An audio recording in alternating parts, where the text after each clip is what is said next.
समानता नहीं है तो समानता क्या इस प्रकार लाएंगे कि जो जनरल कैटेगरी से आप उनका गला ही घोट दीजिए। यह एक खाई खोदने जैसा है विश्वविद्यालय के छात्रावासों में या विश्वविद्यालयों में। कहाँ समानता है, जन्मजात किसी को अपराधी मान लेना। देश को आगे बढ़ाने की बात करते हैं तो वहाँ तो कहीं जाति और धर्म की बात होती नहीं है, सब लोगों को एक समानता की तरफ बात किया है। पहले हिंदू मुसलमान को लड़ाए, आप बैकवर्ड को और सामान को हिंदू हिंदू को लड़ा रहे।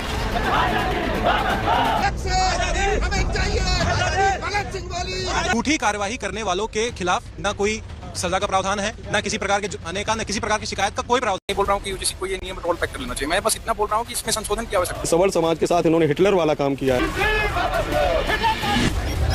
लोगों ने कभी नहीं सोचा होगा कि जिस देश को एक करने के लिए अपने 564 रियासत, 8,700 किले और 46 गढ़ इस भारत को दान दे रहे हैं, उनके बच्चों के साथ 2026 में गलत कानून ला करके उनके ही बच्चों को गला घोट कर मारने वाली यह कानून लेकर आए हैं। बीजेपी सरकार एक नई कानून लेकर आई है, यूजीसी एक्ट। जी हाँ, विद्यालय जहां सब एक होते हैं, सभी लोग समान होते हैं, परंतु उस विद्यालय को भी अब इन राजनेताओं ने अपनी राजनीति का प्रयोगशाला बना दिया।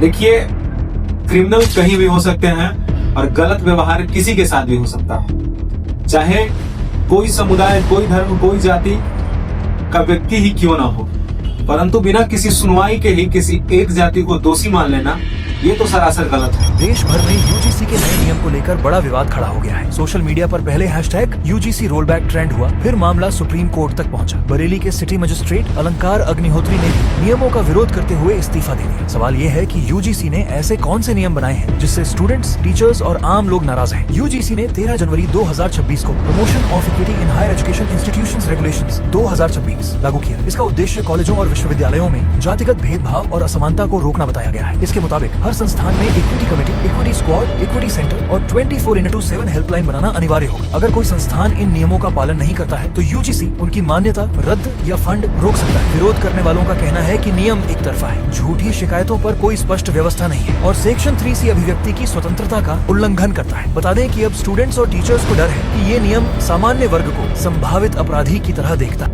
अगर मान लीजिए कि एक क्लासरूम है, उस क्लासरूम में 2 विद्यार्थी हैं जो पढ़ने में बहुत तेज हैं, अव्वल हैं, पर एक जो लड़का है वह छोटे जाति का है और एक बहुत बड़े जाति का है। पर बड़े जाति वाला उतने पैसे वाला नहीं है, लेकिन छोटा बहुत ज्यादा पैसे वाला है। और यहाँ पे दोनों पढ़ने में अच्छे हैं, पर दोनों के अंदर कंपटीशन है कि कॉलेज में कौन अच्छा अंक लाएगा। और यहाँ पे क्या होता है कि एग्जाम का समय नजदीक आता है और जो छोटे वाला होता है उसको ये डर होता है कि कहीं वो मुझसे आगे ना निकल जाए, तो वो क्या करता है कि जो बड़े वाले जाति का लड़का है उस पर कंप्लेन करता है। अब उस पर कंप्लेन होता है, कार्रवाई बैठ जाती है। अब उस लड़के का पूरा ध्यान अपने पढ़ाई से तो हट जाता है और उसका पूरा का पूरा ध्यान केस स्टडी पे आ जाता है। अब उस पर केस होता है, केस पर कार्रवाई होता है, परीक्षा नजदीक आ जाता है, वो लड़का मानसिक रूप से ग्रसित रहता है, उसको मेंटली हरासमेंट रहता है, वह सही ढंग से अपना परीक्षा का तैयारी नहीं कर पाता है और वह फेल हो जाता है। जबकि वो लड़का पढ़ने में अव्वल है, वो पास ही नहीं, टॉपर में से एक है, लेकिन वह आज फेल हो जाता है। रिजल्ट आता है, वो फेल होता है और जब